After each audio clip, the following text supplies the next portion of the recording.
sampun tubuh menunggu kaya Pak Meriadi niku iki Bapak mungkin sampun boten wonten Pak Guru sampun boten nika kantun nggih tiang-tiang mungkin sampun sepuh iya pun ulung dosa kula niku pun ulung dosa lho Pak ya mugi-mugi Pak dipun paringi kekayatan saged jamaah amin.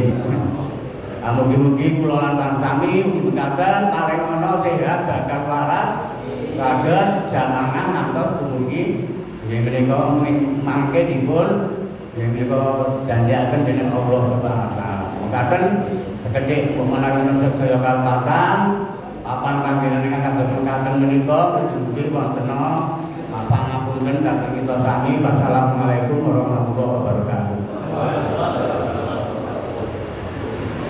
Alhamdulillah sambutan dari Assalamualaikum warahmatullahi wabarakatuh.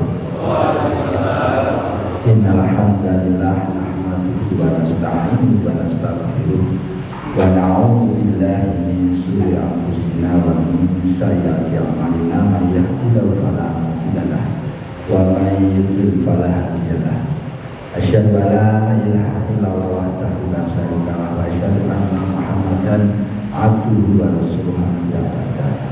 Allahumma shalli ala Muhammad wa ala ali Muhammad amma ba'du. Al-Mukarram Toko Bukhari Soko Toko Takbir Masjid Nur Islam ingkang winantu rahmatipun Allah sumrambahipun dumateng mukarramum para alim ulama, para khatib, para imam masjid dari jamaah al-Islam ingkang nyawiji wonten ing majelis sunadharah ingkang sampun inampahan saben tunggal bulan dipundhidhakaken. Takmir Masjidul Islam boten nate absen rawuh dhateng Surakarta sakiwa tengenipun.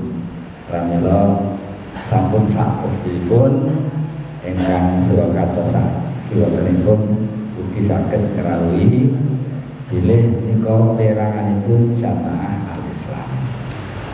Nah, kang sepindah kita sami ngaturaken puji syukur kepada Allah awet kenikmatan iman Islam siatan wonten ingkang menika dengan saged muwajahah mahkempal nindakaken silaturahim miwah taklim nguriti perjuanganipun ingkang sampun rumiyin.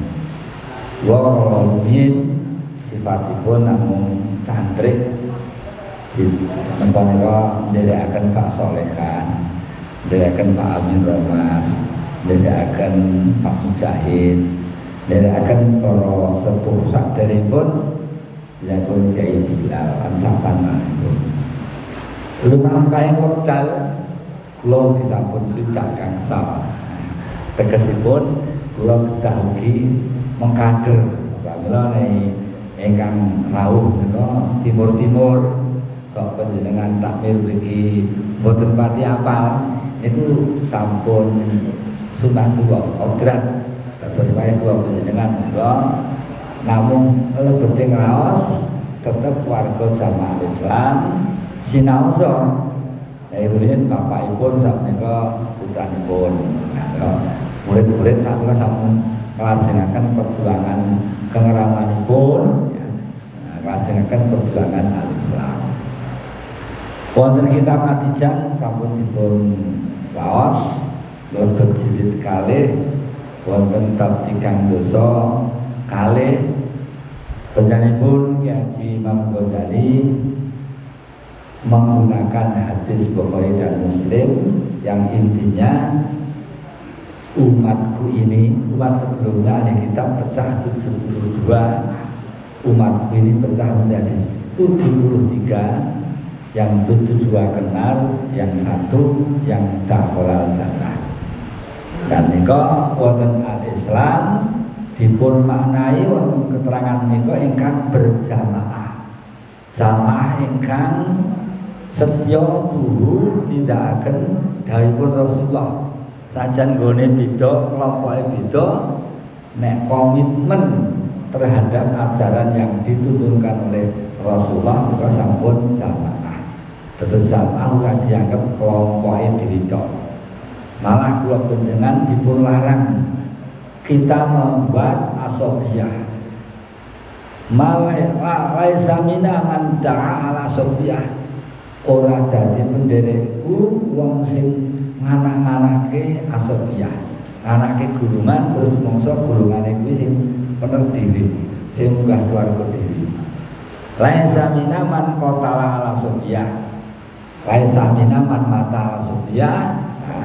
Menawi kula panjenengan iki wajib sedo kok boten bergabung teng jamaah lan panjenengan dianggap sendirian, maka putra wayah leganan dile mriko ya kowe bergabung karo jamaah tampil masjid kuno menalke dan baginya sehingga lalu tidak merasa sendiri. Jadi ada sebuah komunitas yang dijadikan fasilitas untuk jamaah. Wa insyaallah dakolal jannah.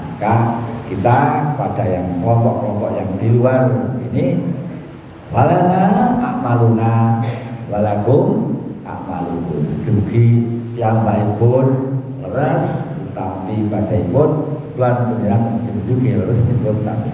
Lan menika profil saking al-Islam panjenenganipun Bapak almarhum Haji Imam Ghazali.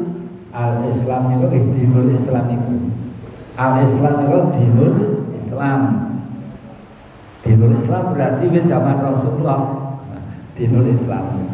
Lah wong dene kelompok ingkang sakmenika kula panjenengan Al-Islam niku rumiinipun perjuangan Belanda tidak berhasil, zaman Jepang tidak berhasil, menyatukan umat Islam tidak berhasil, maka kita lalu melanjutkan secara istiqomah menggali ajaran dinul Islam melalui beberapa makalah wonten kitab Abidjan, kitab Al-Islam wal Muslim, kitab Al-Imamah, nika malah kitab adab ya, adab dan akhlak Rasulullah.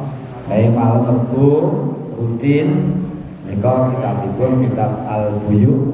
Nah, sehingga banyak kitab-kitab sejarahipun Bapak Kyai Haji Imam Ghazali ingkang betah dipun serap dados al-Islam boten pengakuan, boten mergo dadi guru, dadi pengurus utawa berkontrah, tapi kita menyerap ajaran al-Islam. Ayat tawil khairul Islam adina falayu balani. Nah, sehingga kita setiap bulan bertemu dalam rangka memantapkan agar kita ini bisa nglajengaken perjuanganipun ingkang dipun wujudaken wonten masjid nomor kalih wonten pendidikan. Masjid sepatutipun taklim keagamaan dan ukhuwah ingkang wonten pendidikan dipun kuring. Pendidikan wonten MTS Sanawiyah Al-Islam, Gempol MTS MI, MTS. Terus dulu ide beliau itu ke masyarakat melalui semacam ini, melalui pendidikan itu kan terukur siapa muridnya, ukuran lulusnya juga terukur, sehingga lulusan Al-Islam itu nanti bisa melangsungkan kaderisasi perjuangan Al-Islam. Alhamdulillah kebenaran sageta kelajengaken Pak insyaallah ingkang sami rawuh nika kasepuhan dipun rintis wonten kader-kader ingkang macem. Kader takwe masjid sing nom, sing nyambut ora kudu wong tuwa, nom ya ora apa-apa gitu. Sehingga lalu semangat penyebaran Al-Islam tidak terhenti pada kita yang sepuh-sepuh yang beliau ngaji menador, tapi juga masuk pada anak dan cucu kita. Oleh karena itu setiap masjid tadi sudah disampaikan kajian Abidjan ya, berarti selesai itu menggambarkan bahwa di sini juga sama dengan yang ada di Surakarta. Setiap munadharah materi-materi itu dilajengaken, dipun terusaken dumateng komunitas masjidnya masing-masing. Satu bab, satu kitab, Pak insyaallah makin mengkristal menjadi model al-Islam, model dinul Islam saking pemahaman kita melalui jamaah Islam. GKB ini ya dinul Islam, tapi juga yang biasa sendiri KB ya Al-Quran dan As-Sunnah, tapi kita mengevaluasikan belum tentu semacam itu. Ya, kita meyakini dengan kajian-kajian itu kita menjadi profil, menjadi model pengamalan dinul Islam. Nah, mungkin ingkang sampun kita tindakaken Allah meridhoi kelajengaken dan kula mewakili Departemen Dakwah Kemasjidan ngaturaken jazakallahu khairan awit papan pasugatan ingkang sampun kabaraken ugi barokai dumateng para tamu masjid saha patung mugi mbok pilih sowan kula wonten kekaten yen pangapunten dan tidak lupa kami ucapkan jazakallahu khairan kepada bapak-bapak yang dari Surakarta, yang dari Karanganyar, yang rawuh dari Sukoharjo, yang rawuh untuk meningkatkan diri setiap bulan sekali di dalam jamaah Islam. Subhanakallahumma wa bihamdika asyhadu an la ilaha illa anta astaghfiruka wa atubu ilaik. Assalamualaikum warahmatullahi wabarakatuh.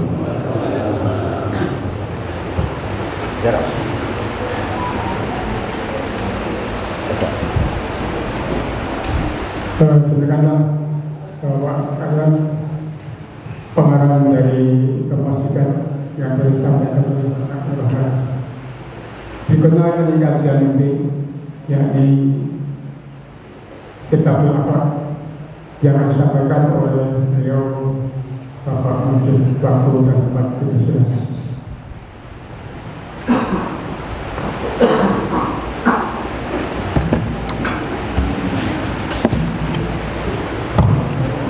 Assalamualaikum warahmatullahi wabarakatuh. Alhamdulillahirabbil alamin. Assalatu wassalamu ala asrofil anbiya'i wal mursalin wa ala alihi wa ashabihi ajma'in.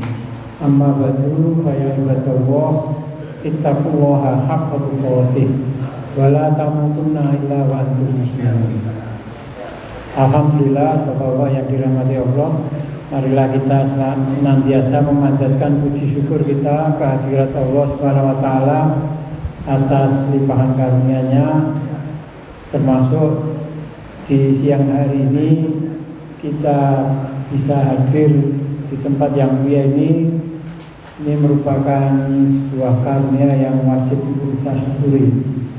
Saya sendiri juga baru sekali ini sampai di sini, dan ternyata inilah asal desa dari sesepuh kita dari pendiri Al-Islam, yaitu Kiai Ghazali Hasan Ustadz bin Hasan Ustadz, salah satu ahli hadis dari Solo di zamannya, di eranya itu. Nah, maka salah satu wujud syukur kita kepada Allah SWT bahwa kita berusaha untuk menguri-uri karya-karya beliau. Betapa beliau sudah meluangkan pikiran, tenaga, waktu untuk mempermudah muslimin dalam mempelajari Al-Islam secara keseluruhan dengan adanya karya-karya kitab-kitab yang lebih mudah untuk dipelajari karena dipilah-pilah, dikategorikan berdasarkan judul dan bab yang mungkin mempermudah kita untuk dalam mempraktekkan dalam kehidupan sehari-hari. Termasuk ternyata diajarkan di sekolah-sekolah itu juga sesuai dengan tingkatan mereka, dari kategori masalah akhlak, masalah keimanan, fikih, ya, sampai kepada masalah jamaah, imamah. Nah itu merepresentasikan pola pikir beliau yang luar biasa, ya. Nah maka ini menjadi kebahagiaan kita apabila kita termasuk orang-orang yang ikut melestarikan warisan ulama ini, untuk bisa kita pelajari, kita sampaikan pada anak-anak kita, kepada masyarakat dan seterusnya. Baiklah Bapak-bapak, kita langsung saja melanjutkan. Kemarin sampai halaman berapa?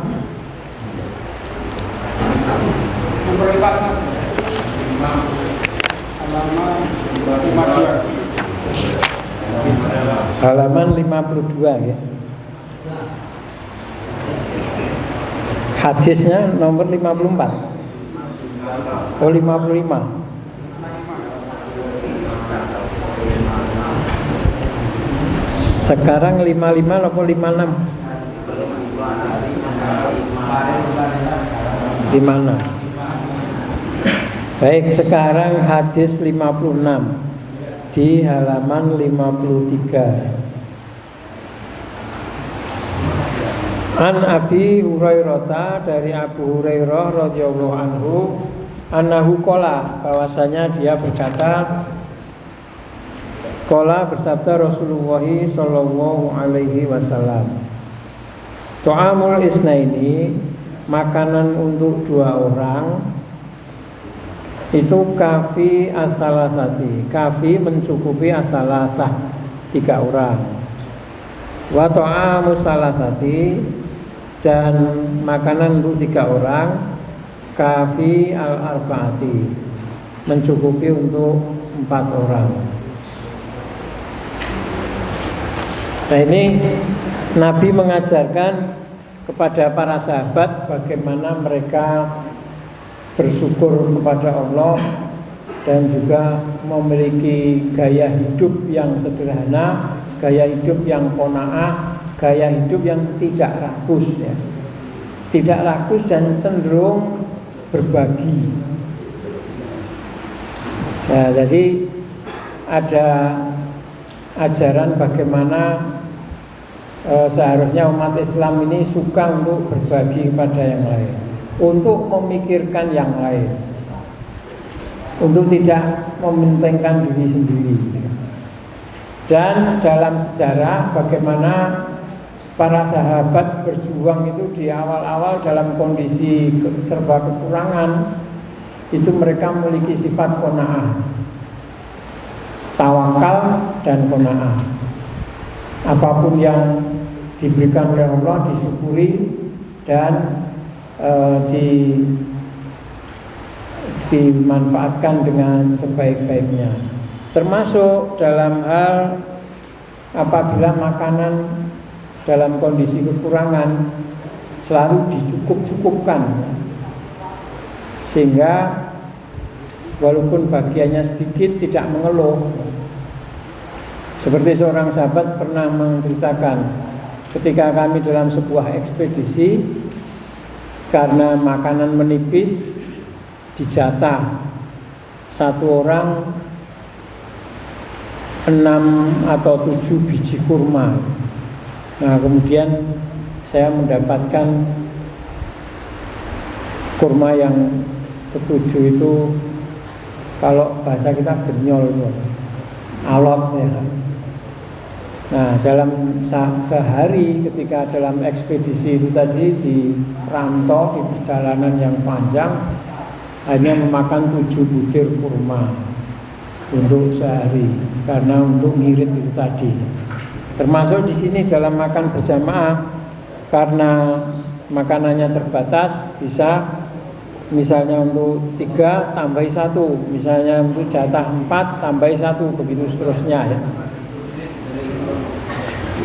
Kemudian juga di sini seringkali beliau itu mendapatkan pertolongan dari Allah dengan barokah yang diberikan oleh Allah karena kemuliaan beliau ya.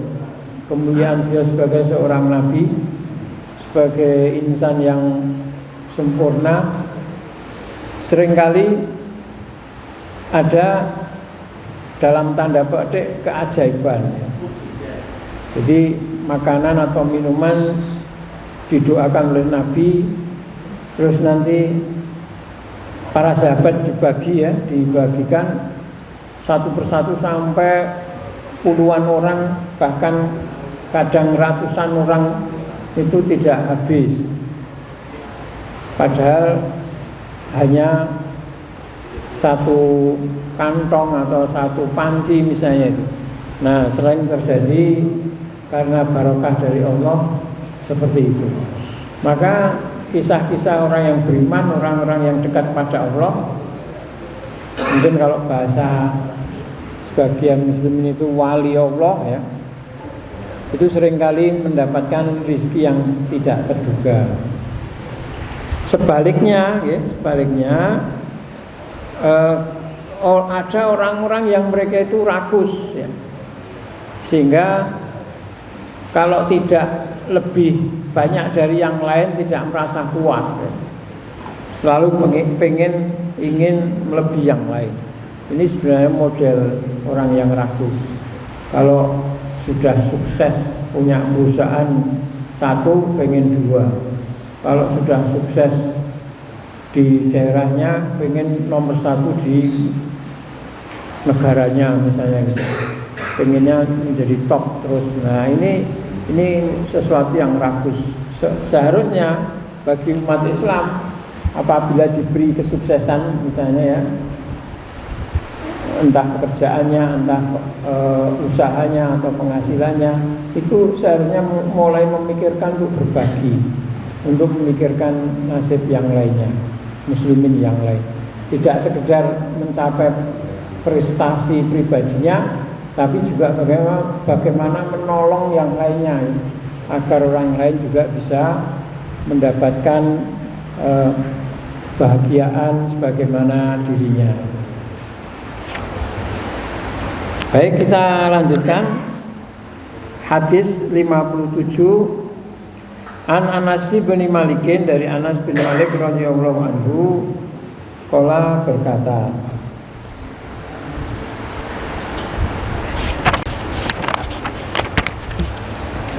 ma alimtun nabiyya, tidaklah alimtu aku mengetahui an-nabiyya, Nabi sallallahu alaihi wasallam, akala beliau makan ala di atas sukrujatin qattu. Sukrujah itu tempat hidangan ya. Jadi meja khusus hidangan, qattu sama sekali. Tidak pernah Nabi makan di atas meja hidangan. Nah, bagaimana? Ya biasanya duduk di bawah, dihamparkan kayak ini apa, taplak ya, kayak taplak itu misalnya. Tidak ada meja khusus. Kalau model orang kaya itu dia mesti punya ya meja khusus untuk hidangan makan. Kalau sekarang kita sudah biasa ya. Sekarang ini meja-meja murah banyak ya. Apalagi sebenarnya murah tapi bisa dihiasi atau ditutup dengan taplak meja yang bagus, yang estetik misalnya, itu sudah kelihatan mahal, nah itu sudah biasa. Tapi kalau zaman dulu betul-betul sederhana ya. Kalau tidak orang kaya, ya tidak punya meja khusus untuk hidangan. Wala khubizalahu, dan tidak pula adonan roti lahu miliknya itu muraqqaqun qattu, yang empuk sama sekali ya. Tidak pernah sama sekali melihat Nabi memakan adonan roti yang empuk. ya adonan roti yang biasa saja ya. Jadi kalau sekarang orang makan roti itu kan juga jenisnya banyak ya. Jenisnya yang mahal itu biasanya yang enak, yang empuk, yang lembut di lidah ya. Yang tidak nyelip-nyelip di sela-sela gigi ya gitu kan. Nah, Nabi tidak pernah terlihat oleh sahabatnya Anas ini melihat kok rotinya roti enak ya, roti empuk, enggak pernah. Wala akala, dan tidak juga makan ala khiwanin, di atas khiwan. Itu juga hampir sama ya, meja makan yang tertentu. Meja makan atau buffet makan yang mewah. Kila li Qatadah, ditanyakan pada Qatadah, fa'ala makanu, maka atas apa makanu, adalah mereka itu yakuluna makan. Loh, kalau gitu makannya di atas apa kalau tidak di atas meja makan? Qala Qatadah menjawab, alas sufar, di atas sufar, daun kurma.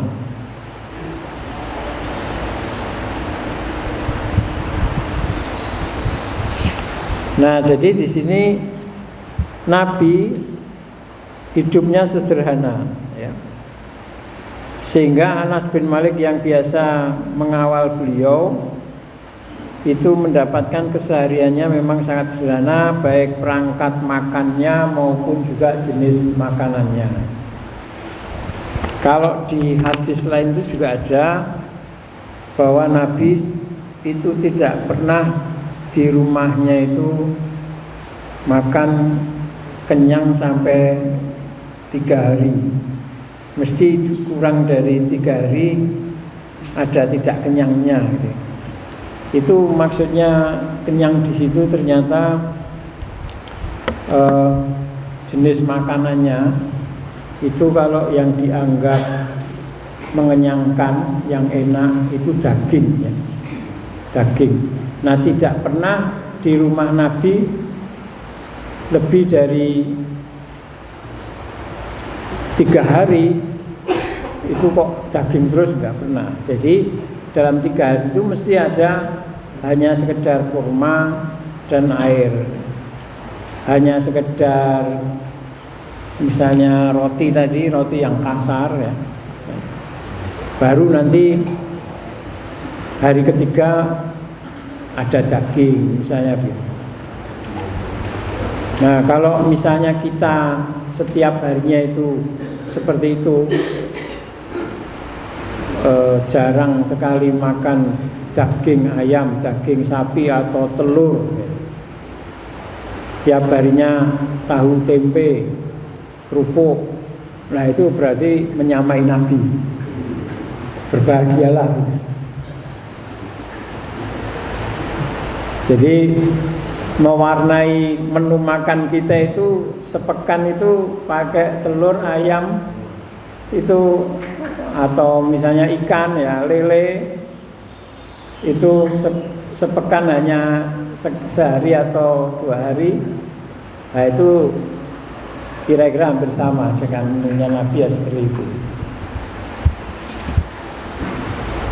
Tapi sekarang ini walaupun ya sering berita itu, wah ini telur naik terus, wah ini daging ayam, daging sapi harganya meroket misalnya itu.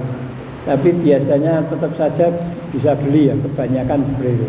Nah, nanti kalau ada orang-orang yang memang ternyata jarang makan seperti itu, nah bapak-bapak mestinya memperhatikan tuh. Wah ini orang yang memang seharusnya kita perhatikan, kita peduli kepada saudara kita. Dan saya yakin juga masih ada orang-orang seperti itu. Nah, maka kalau bapak-bapak ini sebagai takmir masjid, barangkali bisa diketahui warga masjidnya itu ada enggak orang yang masih sering kekurangan seperti itu.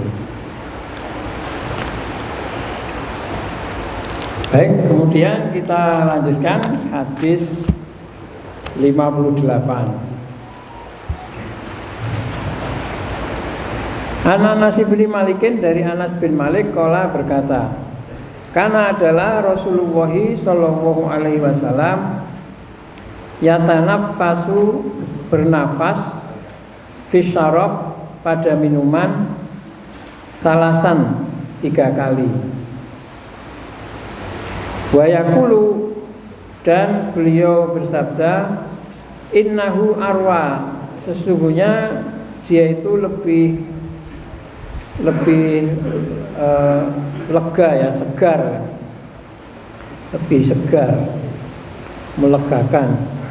Wa abra'u, dan lebih bersih. Wa amra'u, dan lebih enak, lebih lezat. Wali Abi Dawud, dan milik Imam Abu Dawud dalam kitab Abu Dawud, anna nabiyya, bahwasanya Nabi sallallahu alaihi wasallam, karena adalah beliau, idza, apabila syariba, langsung mak glegep. Nah itu. Bahkan di dalam hadis lain kan disebutkan jangan minum seperti binatang ya, apa kuda, apa sapi, itu kan sudah kalau moncongnya masuk ke ember, wah wis nggak peduli, nah, ngokok terus. Nah itu. Nah karena kita ini sebagai manusia yang dalam tanda petik sopan tadi ya, punya etika, punya aturan. Nah caranya diajari oleh Nabi, cara minum yang benar adalah itu. Dan ini Nabi ini mengajarkan ini tidak hanya untuk anak-anak ya. Justru ini untuk seluruh umat Islam. Sehingga apa yang diajarkan Nabi itu bukan masalah yang remeh ini ya. Jangan sampai kita meremehkan apa-apa yang dipesankan oleh Nabi kita. Karena justru orang-orang yang berusaha mencontoh Nabi tanpa reserve itulah yang besok akan mendapatkan syafaat beliau. Nah ini salah satu cara, termasuk makan dalam kondisi jangan sampai berdiri dengan tangan kanan, dengan membaca basmalah. Sebenarnya ajaran Islam itu sangat indah ya, dari sisi etika, dari sisi kesopanan, termasuk dari sisi kepraktisan ya. Tinggal mengucapkan bismillah kalau mau yang singkat ya, atau bismillahirrahmanirrahim, atau mungkin doa yang lain.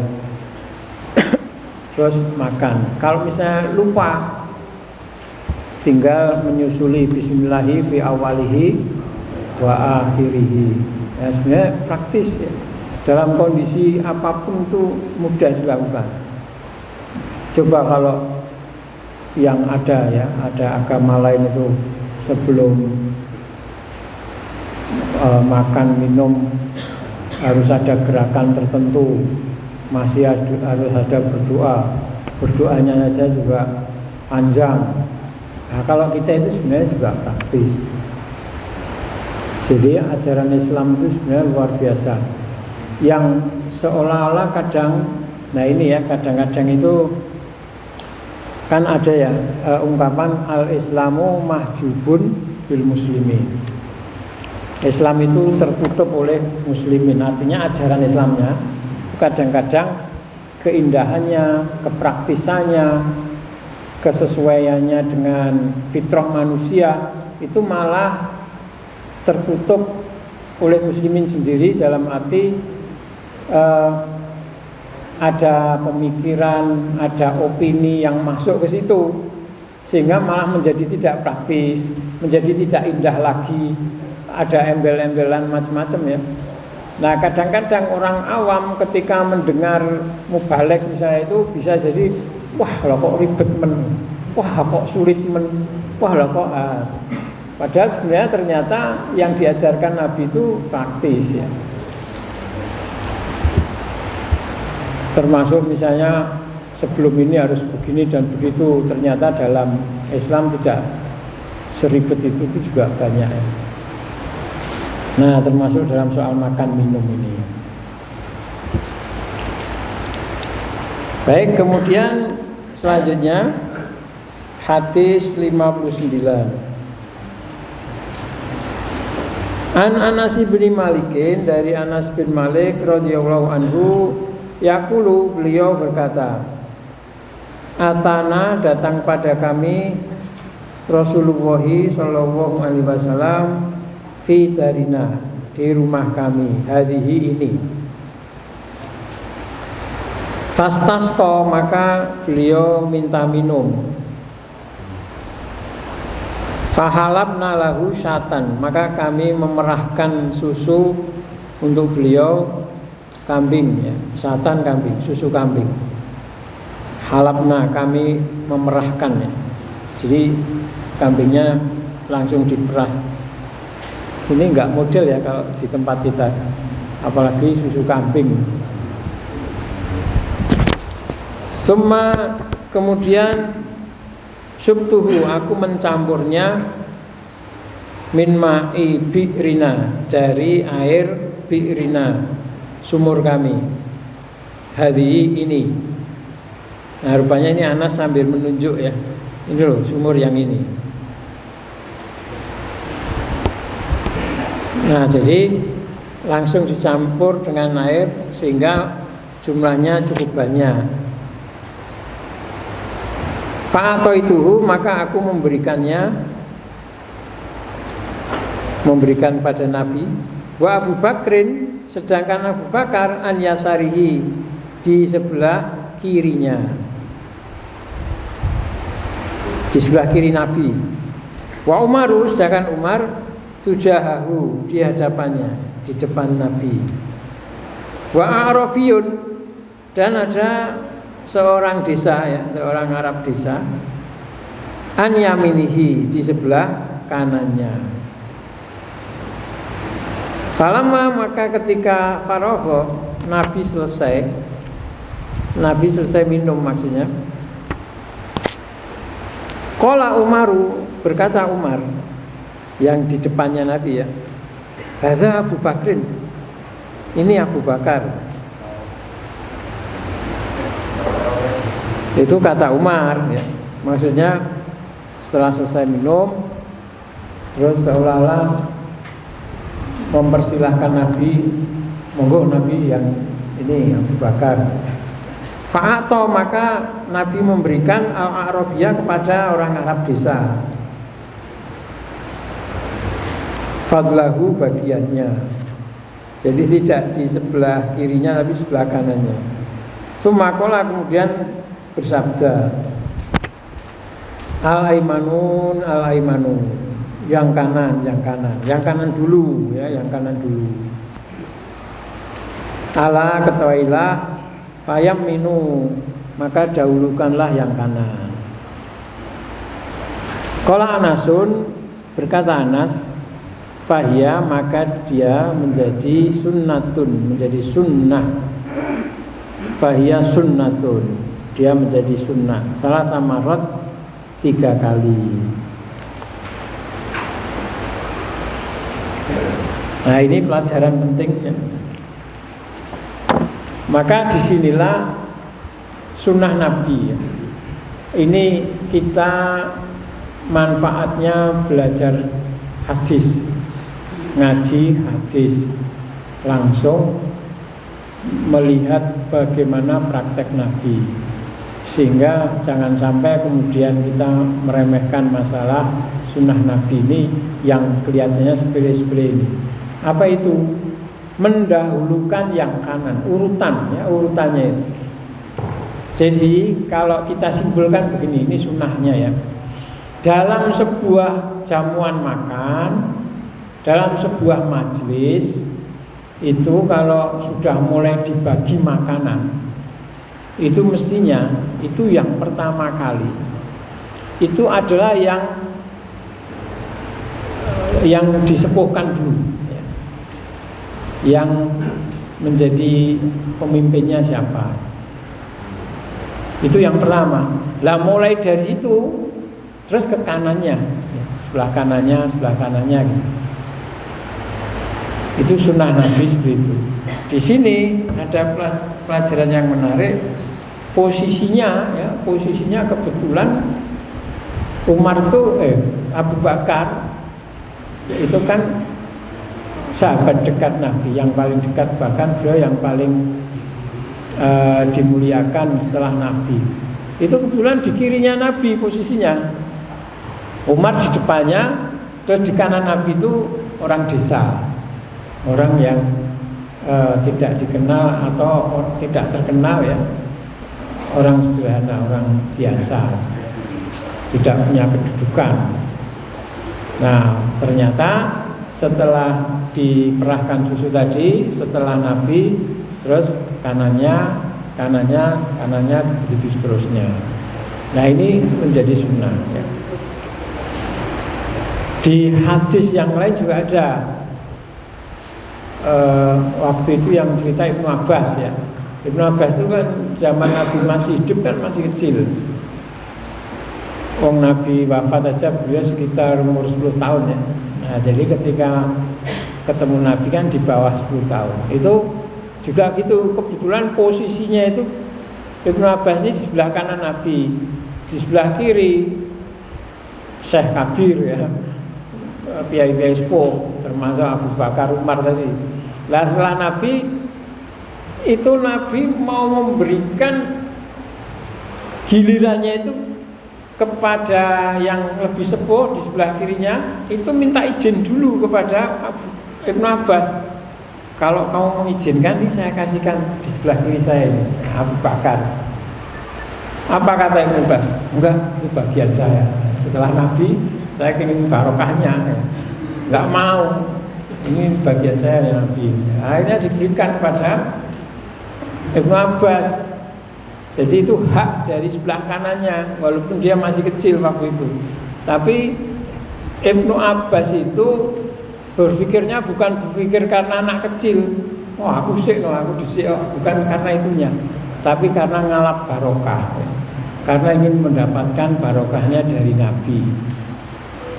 Jadi justru berpikirnya itu berpikir cerdas ya.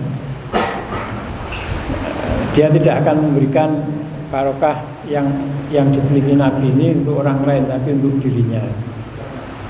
Nah, jadi seperti itu Bapak-bapak sekalian,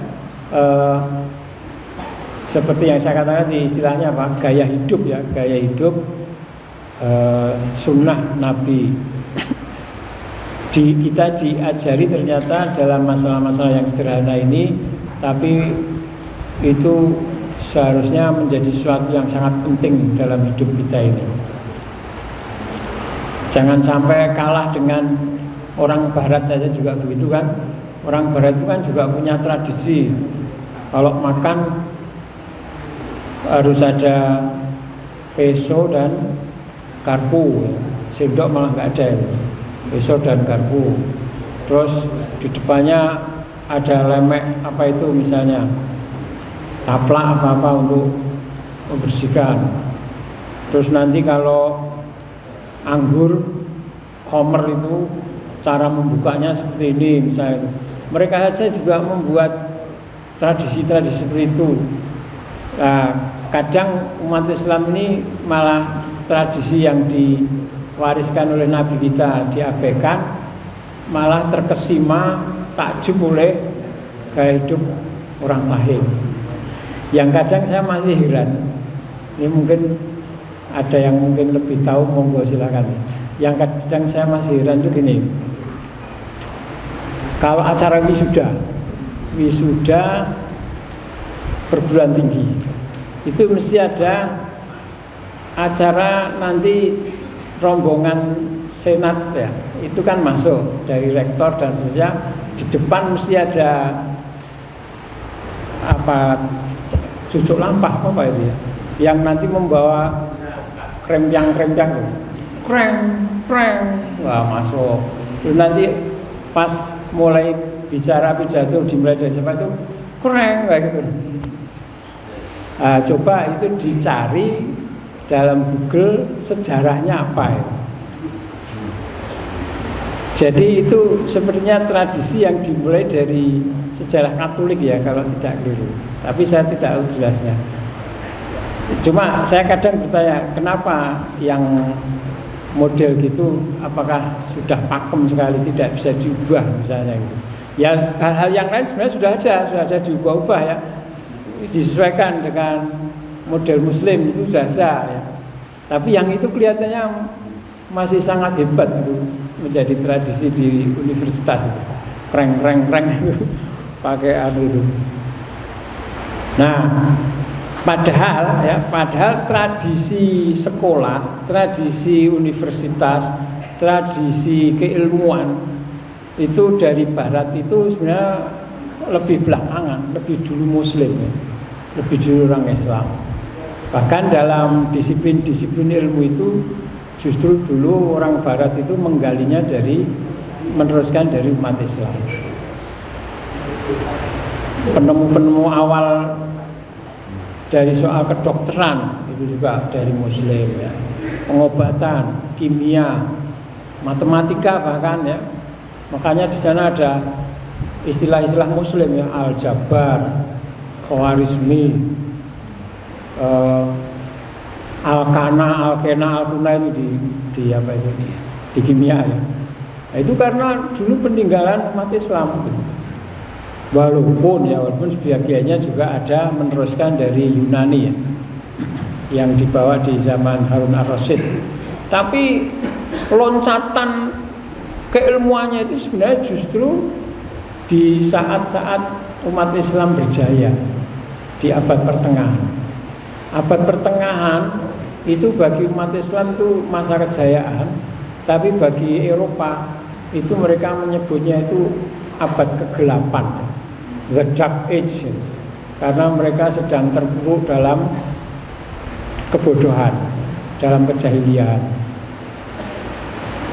Nah, maka kita punya identitas, kita punya tradisi sendiri yang sebenarnya luar biasa sudah diwariskan oleh Rasulullah SAW, termasuk dalam soal berbagi tadi ya.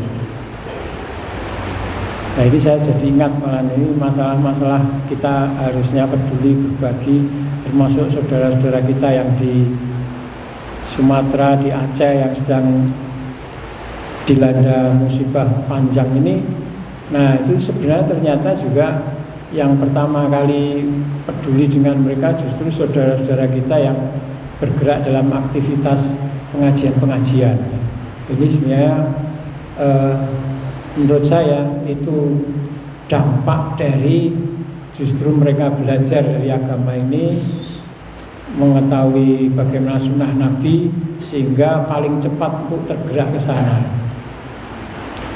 Itu saya punya teman yang baru saja dari sana itu tempat-tempat terisolir itu akhirnya yang bisa menyampaikan lewat helikopter yang pertama kali justru sampai ke tempat terisolir itu miliknya juga umat Islam. Setahu saya yang dipinjam dari yang punya Wardah itu.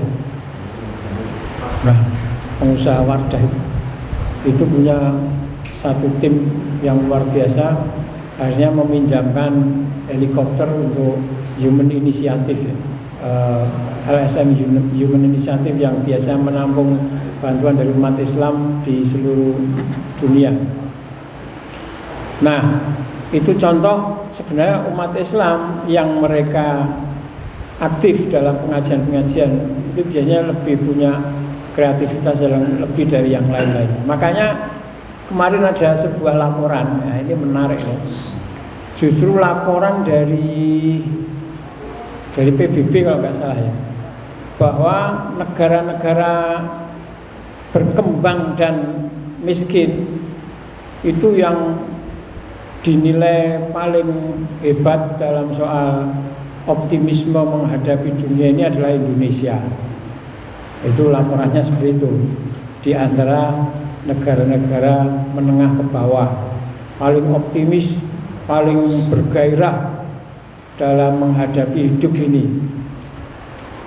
Nah, kalau itu dikaitkan dengan ajaran Islam ini ya memang model atau keimanan, keyakinan orang-orang beriman itu tidak pernah putus asa dari belas kasih Allah. Bahkan orang yang diuji kemiskinan pun selalu punya optimisme, gairah dalam menjemput belas kasih Allah, tidak pernah putus asa, bahkan merasakan, meyakini bahwa ujian-ujian itu adalah untuk meningkatkan derajat atau untuk menghapus dosa-dosa, sehingga tidak pernah istilahnya putus asa. Nah, inilah ajaran Islam. Baik, kita lanjutkan. Nanti kalau ada pertanyaan silahkan langsung saja. Oke, silakan. Kaitannya dengan adab makan. Kalau nanti nak undang persepsi dalam tanding partai, tidak disediakan tempat duduk. Sikapnya ada yang meninggalkan makan ya itu orang yang lain. Ya. Ya, kalau yang terbaik adalah ya tentunya mengikuti arahan sunnah Nabi ya. Kalau Ustadz Hilal dulu itu sempat menyampaikan kalau ada undangan standing partai saya nggak mau datang. Ustadz Hilal. Nah, kalau kita melihat seperti itu karena katakanlah misalnya menghadiri undangan itu wajib ya, kita datang kan tidak wajib untuk ikut makan kalau artinya seperti itu ya. Nah, kalau seperti yang disampaikan Bapak Solekan tadi ya, yang bisa dibungkus itu aja dibawa pulang. Ya, di samping itu kalau itu kebetulan ternyata umat Islam juga, kalau kita punya sikap seperti itu kan sebenarnya juga ikut memberikan sinyal peringatan ya sebenarnya kepada mereka. Kalau akhirnya orang-orang yang diundang banyak yang seperti tidak berkenan, nggak mau makan dan seterusnya, seharusnya juga kan menjadi peringatan untuk mereka juga ya. Ya, artinya kita ikut mencegah ya. Tapi kalau seolah-olah nggak masalah ikut menikmati dan sebagainya, nanti itu malah seolah setuju, malah berkembang itu nanti ya. Kalau saya memang sudah panggil petugasnya coba berkursi Pak. Jadi enggak kalau dia enggak. Ya. Kita ya biasa pengajian itu. Ya, itu juga bagus ya. Okay. Nah, itu kalau bisa memungkinkan seperti itu bisa aja, walaupun mungkin kursinya ternyata juga terbatas ya. Baik, ada yang lain?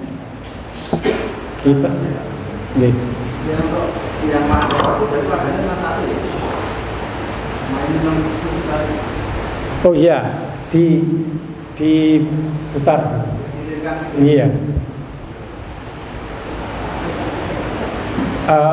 Piring yang dipakai bersama itu kan juga biasa, dulu juga seperti itu.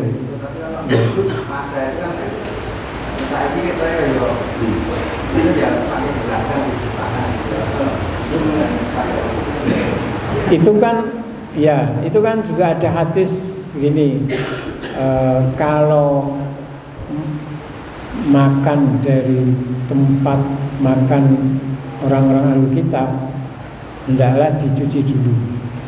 Ya kan ada hadis seperti itu kan. Berarti dulu itu modelnya memang bisa saja tidak dicuci itu. Belum model kayak sekarang ini. Kecuali kalau itu ahli kitab apalagi orang kafir, kamu cuci dulu. Nah, kalau ada pertanyaan apa nanti ada penyakit nular dan buktinya waktu itu enggak ya.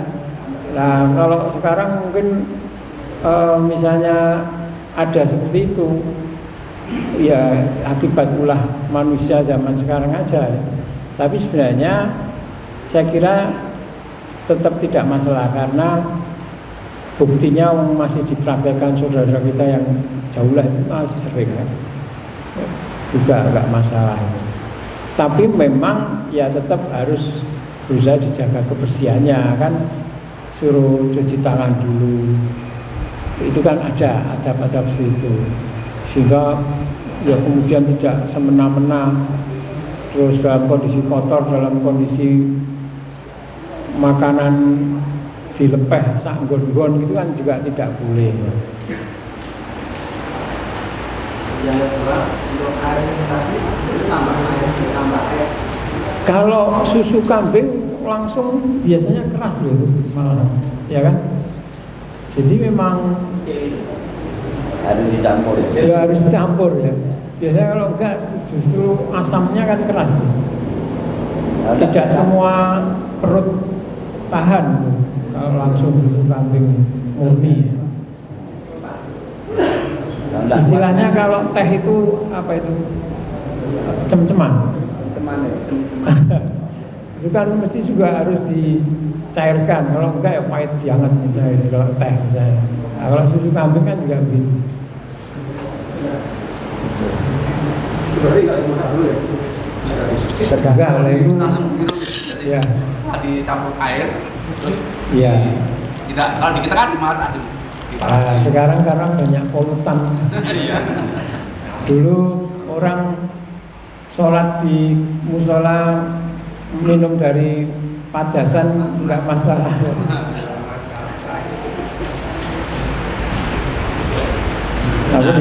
Saya merasa mendapat ilmu sinoman.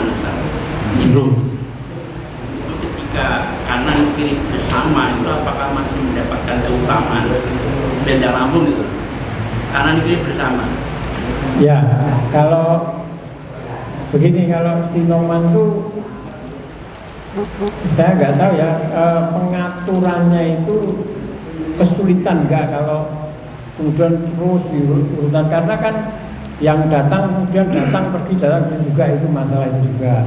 Kecuali kalau bareng, nah, kalau bareng apa istilahnya bukan banyu mili itu misalnya tidak menyulitkan itu ke kanan terus ya lebih baik. Tapi kalau mungkin dari segi prakteknya sulit ya sudah, kita serahkan ke orang. Tapi kalau dalam majelis-majelis terbatas kayak gini kan mestinya bisa ya. Apalagi tadi kan cuma halakoh gitu, mestinya ke kanan dari yang paling sepuh dulu atau yang paling dimuliakan dulu baru kanannya. Maka ini juga mungkin Bapak-bapak bisa mengajari ke takmir masjid misalnya dalam pengajian misalnya, yang pertama kali jangan dari pengunjung tapi misalnya pembicara dulu itu didulukan, nah, baru ke kanan.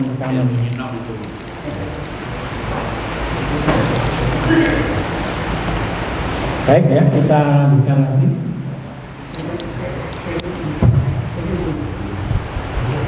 Hadis 60 ya. An Abi Hurairah, dari Abu Hurairah radhiyallahu ta'ala anhu qala berkata, qala bersabda Rasulullah sallallahu alaihi wasallam, man akala, barang siapa yang makan, fal yatakhallal, maka hendaklah menyela-nyelai di sini maksudnya gigi ya. Itu menyela-nyela itu maksudnya mengambil makanan yang terjepit di sela-sela gigi. Ya, lilitan dibersihkan ya. Fama takhallala, maka apa yang dia dapatkan dari menyela-nyelai tadi, fal yalfid, maka buanglah. Wa malaka, dan apa yang menyela-nyelai itu tadi atau yang ada itu tadi bilisanihi, di lisan, di lidahnya, fal yabtali, maka telanlah.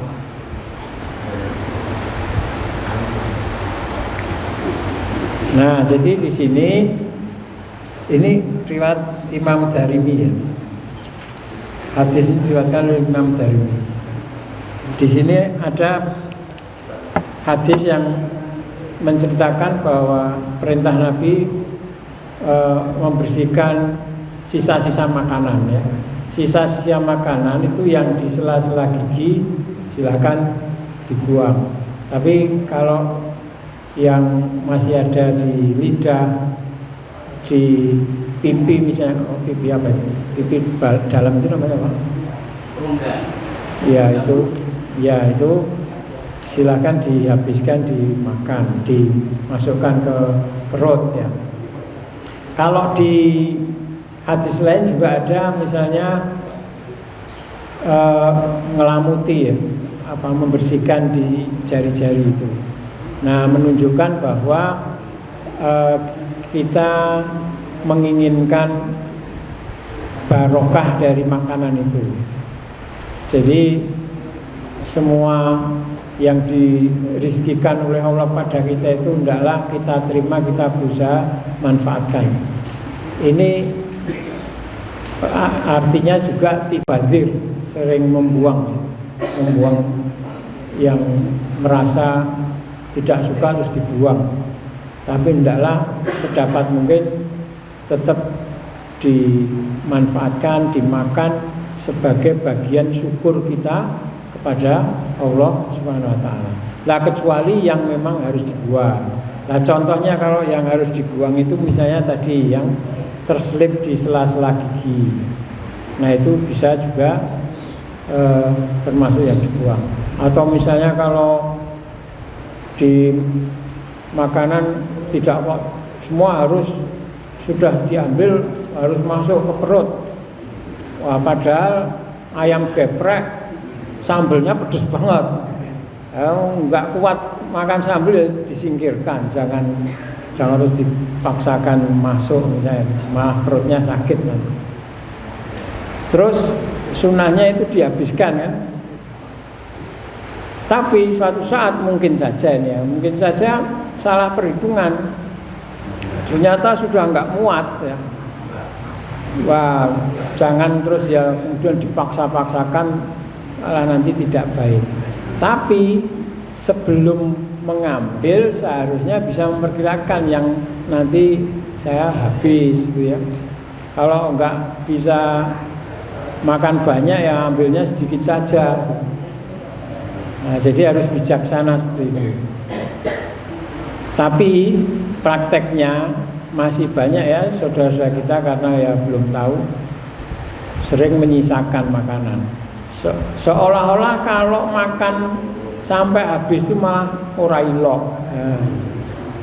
Seolah ora ilok, seperti orang geragas. Nah ini seharusnya keyakinan seperti ini dikikis. Seharusnya justru sebagai tanda syukur pada Allah berusaha untuk dihabiskan. Dulu malah pernah ya penelitian ini, saya pernah sampaikan juga ini ya, tahun berapa itu anak-anak SMA ini dimasukkan ke dalam lomba KIR nasional, karya ilmiah remaja. Penelitiannya itu satu grup ini entah 3 orang atau berapa ya, anak-anak SMA itu di daerah Ponorogo sana, mendatangi tempat-tempat resepsi, terus menghitung jumlah yang makanan yang tersisa.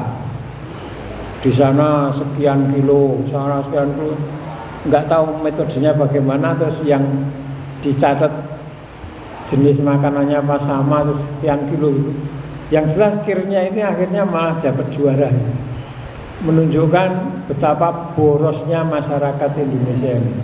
Di sisi lain ada orang-orang yang kelaparan, ada orang yang kekurangan, tapi di dalam resepsi-resepsi itu banyak makanan enak-enak malah dibuang. Malah seolah-olah nyicipi saja. Malah seolah-olah hanya pengen merasakan, terus setelah itu disisakan, itu bangga ya. Seolah itu kebanggaan. Padahal sebenarnya itu mubazir. Padahal mubazir itu adalah temannya syaitan. Nah, kalau Nabi kita mengajarkan supaya dibersihkan, dihabiskan. Nah ini bagi yang sepuh-sepuh terutama biasanya selilit itu ya. Nah itu kalau di sela-sela gigi dibuang. Baik, ini ternyata selesai bab ya. Kita kemarin mempelajari ini cukup panjang sampai judul babnya itu lupa. Judul babnya apa ini? Kita review dari judul babnya itu. Oh kok bab 15 itu ya?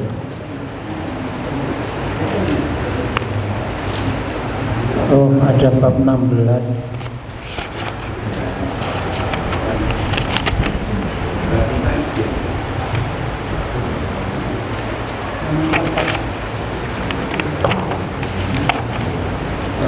Bab 18 minta izin.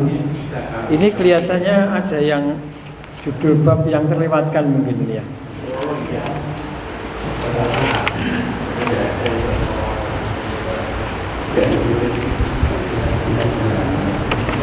Nah mungkin kalau masih ada yang punya naskah aslinya bisa diteliti lagi nih. Ini di halaman 53 kok juga ada bab gitu ya.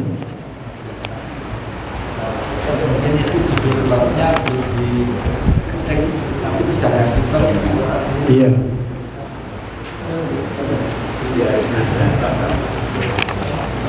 Nah nanti kalau bisa untuk catatan untuk pengurus ini ya, bisa ditahqiq lagi. Baik, kalau gitu kita lanjutkan ke bab baru ya.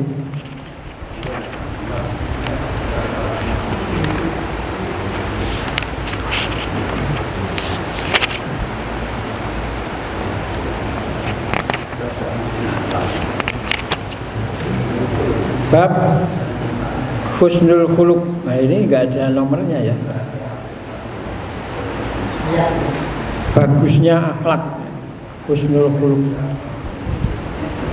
Qala Allahu azza wa jalla, berkalam Allah yang maha gagah maha tinggi, ya ayyuhalladzina amanu, wahai orang-orang yang beriman, ittaqullaha, takwalah kalian kepada Allah, wa qulu, dan ucapkanlah qaulan sadidan, ucapan yang lurus, ucapan yang benar. Sadidan, ucapan yang sadid, yang lurus itu yang tidak bengkok ya, tidak menyimpang maksudnya. Nah, jadi lurus itu maksudnya sesuai dengan Al-Quran dan Sunnah.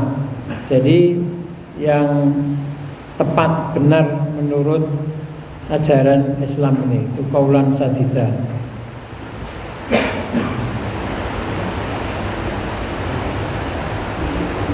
Meskipun kelihatannya baik ya, narasi yang dibangun itu sepertinya baik, tapi ternyata bertentangan dengan ajaran Islam, itu berarti bukan qaulan sadida.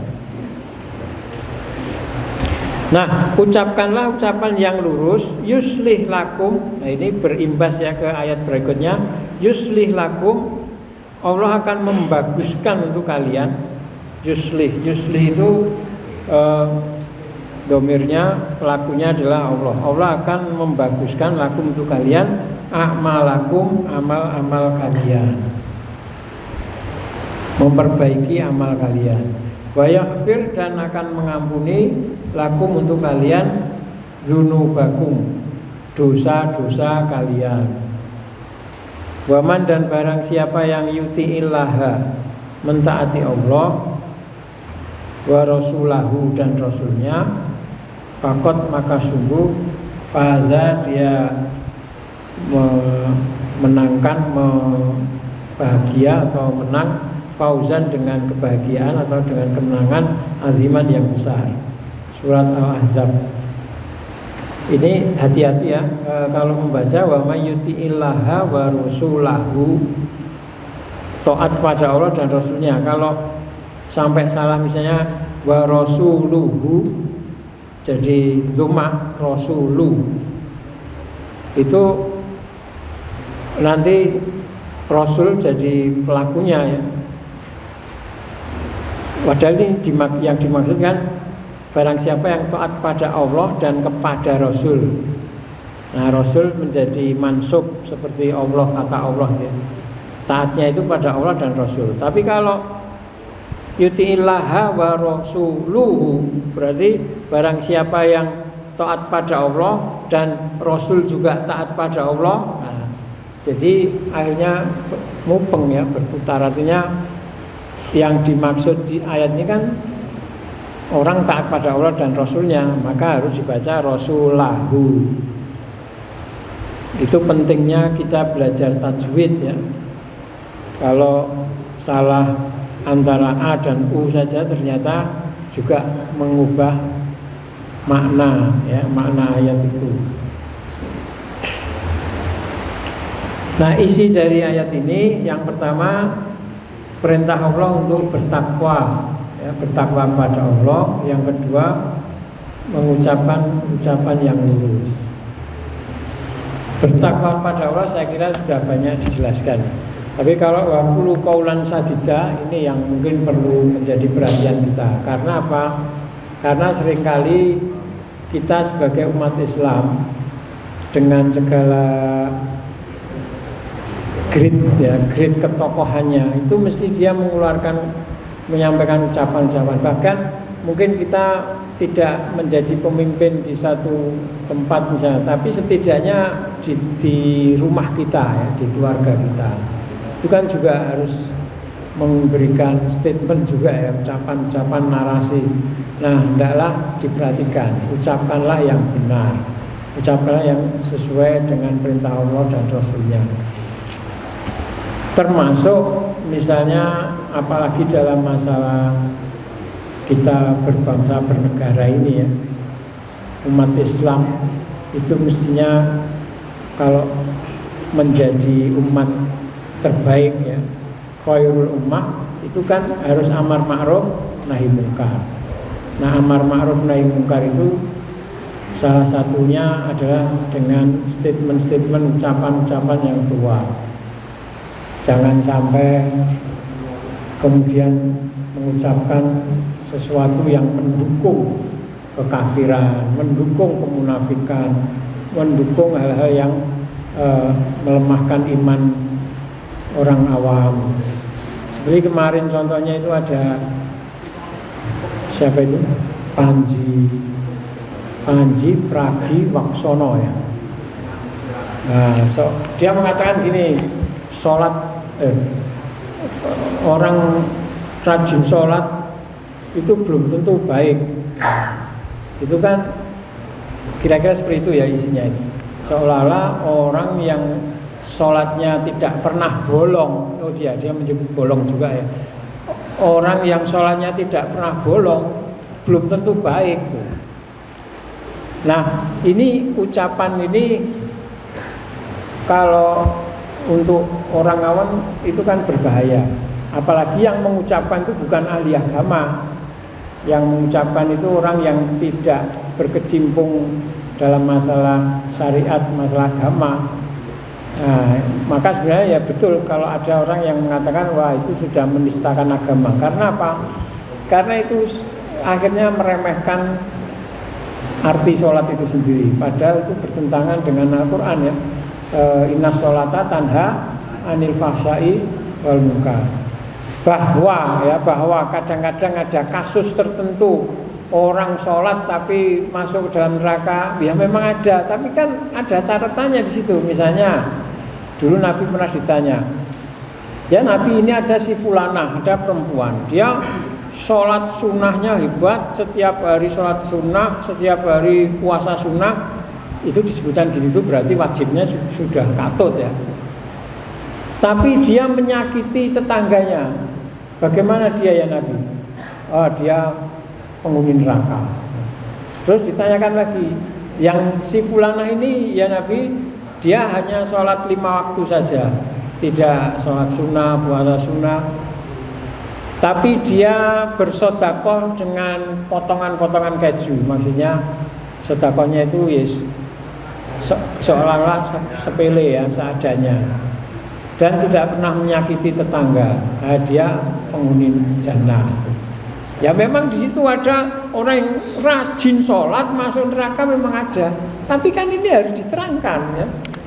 Tidak boleh dianggap diambil kesimpulannya itu orang yang tidak pernah bolong sholatnya itu belum tentu baik, tanpa ada penjelasan malah digunakan untuk, maka kalau memilih pemimpin ya jangan delok mung sholat itu dan sebagainya.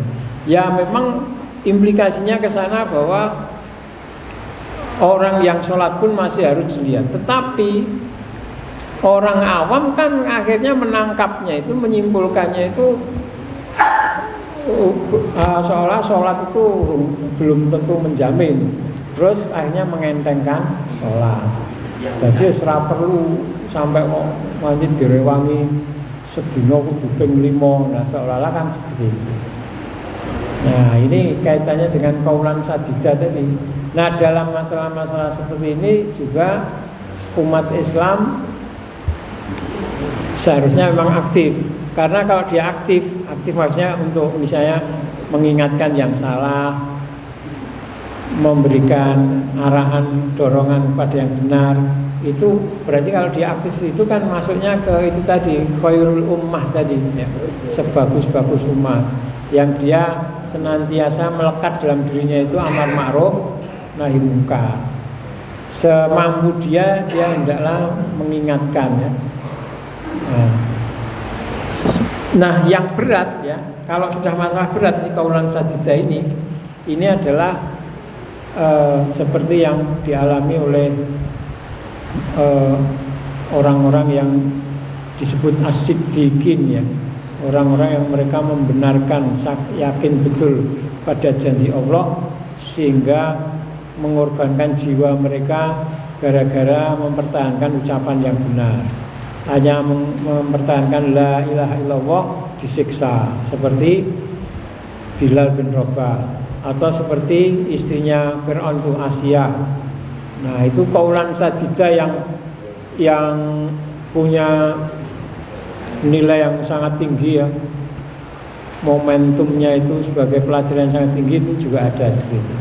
Tapi kalau secara umum ya, implikasinya adalah wa qulu qaulan sadidah, kalian ucapkanlah ucapan yang lurus, maka yuslih lakum a'malakum, Allah akan memperbaiki amal kalian. Jadi kalau kita menjaga ucapan kita yang baik-baik, yang lurus, yang benar, otomatis nanti oleh Allah akan dimudahkan memperbaiki amal kita. Itu ya kayak sholat itu, inna sholata tanha 'anil fahsya wal munkar. Kalau sholatnya baik, mencegah dari fahsya dan munkar. Perbuatan yang baik nanti akan mendorong sholatnya tambah baik. Sholat yang baik mendorong tindakannya, perbuatannya tambah baik. Ucapannya juga begitu ya. Jadi berkaitan begitu, bertautan ya, bertautan. Nah, suatu saat mungkin Allah menguji dalam kondisi tertentu, diuji oleh Allah, sibuk sekali, mungkin karena bisnisnya melejit ya, sampai kadang-kadang sholatnya rodok keter. Nah misalnya mengganggu konsentrasinya sholat tadi. Terus akhirnya perbuatannya juga agak buruk, sholatnya juga agak kualitasnya menurun. Itu seperti itu biasa terjadi. Jadi kadang sudah stabil, Allah berikan ujian, tek itu agak menurun lah. Permasalahannya adalah seberapa jauh penurunan kualitas itu agar kita bisa menaikkan lagi, menjaga stabil lagi. Gitu terus ya. Yang penting jangan sampai ujian dari Allah yang mengganggu stabilitas sholat dan perbuatannya tadi itu turun ke titik yang sampai kepada kekufuran. Na'udzubillahi min dzalik. Imannya habis. Nah akhirnya ini contoh sederhana ya. Ini menarik nih. Ada Nabi bersabda gini. Hendaklah kalian menempati shaf terdepan. Shaf terdepan fal awal. Yang paling utama shaf itu terdepan. Terus jangan mundur-mundur. sehingga kalian itu nanti mundur terjerembab ke neraka. Ini kan seolah loh mundur semua iso nang neraka. Itu sebenarnya kalimat yang filosofis ya, artinya gini, kalian harus selalu mempertahankan kebaikan amal yang terbaik. Amal misalnya soft terdepan ya, itu dijaga terus. Jangan sampai ada penurunan gairah dalam ibadah, dalam amal, terus akhirnya semakin mundur, semakin lemah, akhirnya syaitan mudah sekali menggeret dia, akhirnya dilepaskan kebaikan itu. Begitu dilepaskan kebaikan itu, ini kebaikan satu lepas, sholatnya lepas, ini infaknya lepas, ngajinya lepas, akhirnya sudah nggak punya apa-apa lagi, masuk neraka. Nah, ibaratnya gitu. Jadi kita harus berusaha istiqomah dalam semua kebaikan itu. Seandainya nanti kadang-kadang ada naik turunnya sedikit ya nggak masalah lah ya. Yang penting kita harus punya kesadaran, kembali lagi, baikkan lagi, kembali lagi, baikkan lagi. Jangan teledor, terus gampangke ya, ngentengke, terus akhirnya sholatnya sering telat dari jamaah. Misalnya biasanya bisa awal waktu, terus sering telat. Sering telat itu tidak merasa rugi, tidak merasa menyesal, nah, itu salah. Harus kembali lagi mestinya. Nanti kalau tidak merasa menyesal, nanti mundur lagi nanti ya sama aja seperti biasa-biasa, akhirnya digeret oleh setan masuk neraka. Baik, sampai di sini mungkin ada yang mau ditanyakan? Mungkin. Tentang artinya ya. Ini lapannya kalau yuslih pakai ijazah gitu ya. Kalau tidak yuslih itu ya. Bisa dijelaskan? Itu ya. Bapak jawab apa ya? Itu dari awalnya tadi qulu qaulan sadidan yuslih. Cuma itu jenisnya apa saya lupa ya, itu dari itu menjadi jazm, jadi perintah. Jawab kalimat itu ya? Ya, ini kan seperti wazan amr itu loh, seperti wazan perintah, tapi Ya. karena bukan langsung awal perintah, tapi dari kelanjutan dari ayat sebelumnya, itu bukan semacam perintah tapi konsekuensi dia akan memperbaiki yuslih. Itu sebagai fi'il ya? Ya coba nanti kita buka lagi pelajaran tangguhnya. Saya sendiri juga lupa. Kalau tidak rofa itu, maksudnya kan urutnya dari mana gitu. Kalau diirofkan tuh sebagai fi'il, kok iso jazm gitu loh. Iya. Ya itu nanti kita lihat lagi di pelajaran tangguhnya. Ya, kita tahu. Kalau misalnya ada guru nahu silakan kalau mau. Tidak ada ya. Bukan amar tapi wazannya seperti amar.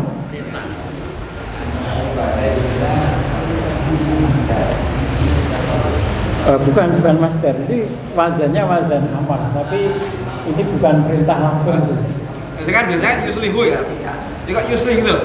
Kalau disukon gitu loh. Ya, jadi nanti gini, huruf jazm itu ada beberapa ya dipakai. Salah satunya kan amar. Ya. Nah, terus yang lainnya seperti ini. Ada beberapa, misalnya 4 itu ya. Salah satunya amar tadi ya, fi'il amar itu harus sukun. Itu yang di jadwal nahwu 1 lembar itu sebenarnya ada itu yang biasa di apa? Nah, coba lihat. Itu kalau jazm itu bentuk apa saja, bentuk amar atau yang lainnya. Kayak ada waktu syarat itu ya. Jawaban dari baik, sudah ya. Sampai di sini dulu kita akhiri, kita tutup dengan doa. Bismillahirrahmanirrahim. Alhamdulillahirrahmanirrahim. Allahumma sholli ala Muhammad wa ala alihi wa sahbihi ajma'in. Allahumma a'inna ala dzikrika wa syukrika wa husni ibadatika.